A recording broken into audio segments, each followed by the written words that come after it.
vite fait, pendant que vous êtes là, un petit mot sur ce que c'est qu'un fait, le concept de fait brut, parce qu'on entend souvent des gens, et parfois on le dit nous-mêmes, moi je m'intéresse aux faits. Je m'intéresse à la vérité, aux faits bruts. Je ne m'intéresse pas à vos histoires, voire à vos théories. Moi, je veux du concret, je veux des faits. Alors, le mot théorie, par exemple, la théorie de l'évolution, c'est une théorie, et c'est ce qu'on lui demande. La théorie de l'évolution, c'est une explication, c'est un modèle avec des concepts qui rend compte des éléments factuels qu'on a pu détecter, repérer, rassembler, collecter. Donc, une théorie, c'est super important, on n'aura pas mieux. Il n'arrive jamais qu'une théorie scientifique devienne autre chose qu'une théorie scientifique.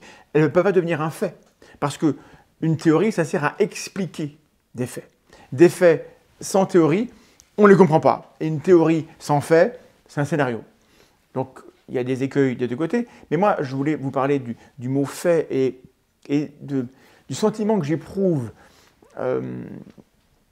de malaise lorsque des gens que j'estime disent « moi, je veux des faits et ce que j'énonce, ce sont des faits bruts parce que je pense que c'est imprudent ». Quand vous dites « ce que je dis est un fait brut », alors vous énoncez que le concept que vous avez dans votre esprit, le sens que vous donnez à votre environnement, il est parfaitement identique au réel.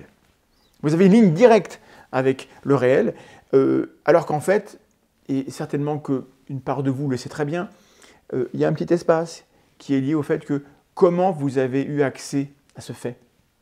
Quelles questions vous vous êtes posées avant d'y avoir accès? Quelles connaissances préalables vous avez qui éclairent ce fait? De quoi avez-vous besoin d'être informé en amont pour comprendre que ce fait est un fait? Il y a tout un cortège dans votre parcours personnel, dans nos parcours collectifs, qui vont permettre de reconnaître tel événement, telle chose, tel artefact, telle parcelle du monde physique comme étant un fait. Un fossile de dinosaure du Jurassique, si vous ne comprenez pas ce que c'est qu'un fossile, l'idée de fossile, si vous ne savez pas qu'il y a une époque reculée qui s'appelait le Jurassique et qu'il y avait des bestioles qui s'appelaient des dinosaures, alors c'est juste un bout de caillou qui a une forme rigolote. Ce n'est pas un fait brut de dire que ce fossile appartient à un iguanodon. D'ailleurs, j'ignore si les iguanodons appartenaient au Jurassique, j'ai un doute. Donc attention, il ne faut pas mettre en exergue le fait comme étant l'alpha et l'oméga des choses. Bien sûr, en science, on s'intéresse à ce qui est vrai. On a une démarche épistémique pour décrire le monde au mieux. Et donc, on collecte des faits. Les faits existent, bien sûr, mais quand je dis ça, je ne veux pas dire que les faits sont des petites parcelles de réalité. Les faits sont déjà des parcelles de réalité un peu colorées de comment on les regarde, de comment on les questionne. Et donc, il n'y a pas de fait brut objectif. Maintenant, dans les données scientifiques, quand on veut évaluer telle chose, mesurer telle donnée, en général, on a des définitions qui permettent de dire, voilà le cadre conceptuel dans lequel je travaille, dans ce cadre-là, tel événement a telle signification, et les gens se mettent tous d'accord pour dire que oui, c'est la meilleure manière de cadrer les choses, c'est la meilleure manière d'appeler les items du monde réel, désorganiser et leur donner du sens. Mais ça pourrait changer. Dans 2 siècles de là, la théorie de l'évolution telle qu'on la voit aujourd'hui, elle aura été amendée, il y aura des nuances. Je ne pense pas qu'on va retirer la sélection naturelle.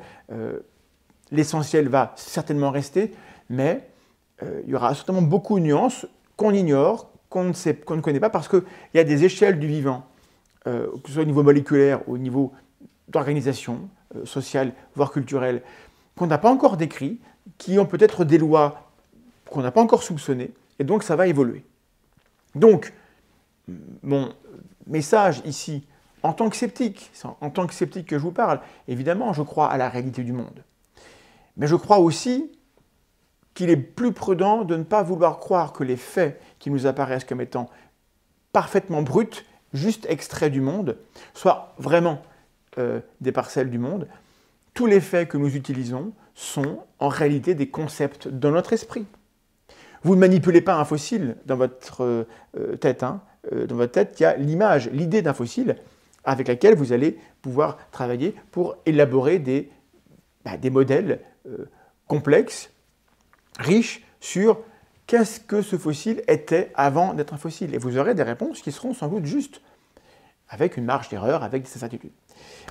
Mais le fait brut, c'est un mirage auquel nous, les sceptiques, nous devons résister. Ça ne veut pas dire qu'on ne doit pas rechercher des manières de se rapprocher du réel.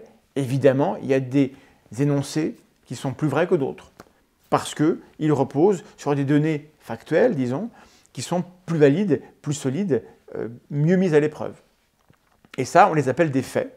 Et ces faits, ils sont solides. Moi, des faits, j'en veux, et je vais les utiliser, mais je ne vais pas les confondre avec des parcelles absolument intactes, neutres, objectives, du réel qui m'entoure et auquel j'aurai accès à travers ces petites parcelles. Voilà. Vous lire plus clairement, je ne pourrais pas, parce que là, c'était quand même histoire de faire ça juste vite fait. Je vous remercie, à bientôt.